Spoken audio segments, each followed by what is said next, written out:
एक बेटी अपने माँ को लिखती है कि मम्मी मुझे यहाँ से ले जाओ, मैं बहुत बुरी तरह फंस गई हूँ। सोचो अगर आपकी बेटी रात के 3 बजे ये मैसेज आपको लिखे तो उस माँ पर क्या बीती होगी।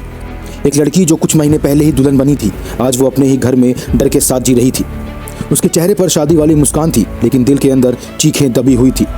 उसने माँ को लिखा कि माँ मुझे बहुत घुटन हो रही है, ना मुझे रोने देते हैं ना हंसने की वजह देते हैं, मुझे समझ नहीं आ रहा मम्मी मैं क्या करूँ।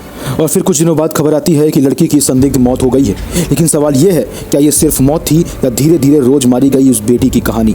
ये सिर्फ एक लड़की की कहानी नहीं थी। आज देश में कई बेटियां शादी के बाद सपने नहीं डर के जीती हैं। किसी को फॉर्च्यूनर चाहिए थी तो किसी को कैश की डिमांड होती है तो किसी को प्रॉपर्टी की डिमांड होती है। और जब लड़की टूटने लगती है तो उसे एडजस्ट करने की सलाह दी जाती है। वीडियो में दिखाई गई चैट्स को देखिए। इसमें वो मम्मी और अपने दोस्तों को मैसेज करती है। मम्मी को लिखती है कि मम्मी मुझे यहाँ से ले जाओ, मैं यहाँ फंस गई हूँ। अपने दोस्तों को लिखती है आई एम कैट ब्रो, तुम मत फंसना। ये वर्ड्स नहीं थे, ये मदद के लिए आखिरी चीख थी। रिपोर्ट्स में कहा गया है कि शरीर पर चोट के निशान थे, शरीर नीला पड़ा हुआ था और मानसिक टॉर्चर के भी आरोप लगे थे। लेकिन अक्सर ऐसे केसेस में सच मरने से पहले ही दबा दिया जाता है। मरने वाले पावरफुल होते हैं, पैसा होता है, रुतबा होता है, और एक मिडिल क्लास पिता बस अपनी बेटी के लिए इंसाफ मांगता रह जाता है। सोचिए जिस बेटी को बचपन से प्यार से पाला, जिसकी शादी में जिंदगी भर की कमाई लगा दी, आज वही बेटी डर के साथ जी रही थी। उसने शायद सोचा होगा कि शादी के बाद सब ठीक हो जाएगा, लेकिन उसे क्या पता था कि वो प्यार नहीं एक ऐसे जाल में फंसने जा रही है जहां उसकी सांस तक कैद हो जाएगी।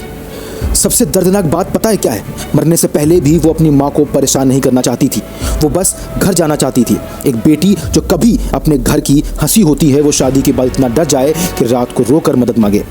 तो समाज के तौर पर हम सब कहीं ना कहीं फेल हुए हैं। दहेज सिर्फ पैसों की मांग नहीं है, दहेज वो लालच है जो धीरे धीरे एक इंसान की आत्मा मार देता है। और जब कोई लड़की बोलती है कि मैं फंस गई हूँ तो समझ जाइए वो सिर्फ एक सेंटेंस नहीं, एक वार्निंग होती है। आज सवाल सिर्फ इन बेटियों का नहीं है, सवाल ये है क्या आने वाले समय में कोई और बेटी भी ऐसे ही चैट्स लिखने पर मजबूर होगी। और अगर हम आज भी चुप रहें तो अगली खबर किसी और घर की होगी। इंसाफ सिर्फ कोर्ट की जिम्मेदारी नहीं, समाज की भी जिम्मेदारी है, क्योंकि बेटियां बोझ नहीं होती और ना ही किसी डील का हिस्सा होती हैं। अगर आप भी मानते हो कि दहेज लेने वाला कभी सम्मान का अधिकार नहीं हो सकता, तो इस वीडियो को ज़्यादा से ज़्यादा शेयर करें ताकि अगली बेटी को मम्मी मुझे यहाँ से ले जाओ लिखने की नौबत ना आए। तब तक के लिए अलविदा।